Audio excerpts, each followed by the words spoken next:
بسم اللہ الرحمن الرحیم۔ السلام علیکم ورحمۃ اللہ وبرکاتہ۔ حدیث کا نام مسجد بنانے کی فضیلت۔ حدیث عن عثمان بن عفان رضی اللہ تعالی عنہ قال سمعت رسول اللہ صلی اللہ علیہ وسلم یقول من بنا للہ مسجدا بنى اللہ له مثلہ فی الجنہ، رواہ بخاری و مسلم و مسند احمد۔ ترجمہ: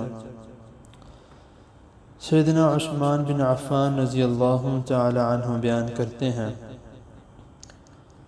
رسول اللہ صلی اللہ علیہ وسلم نے فرمایا، جس شخص نے اللہ کے لیے مسجد بنائی، اللہ اس کے لیے اس کی مثل جنت میں گھر بنائے گا۔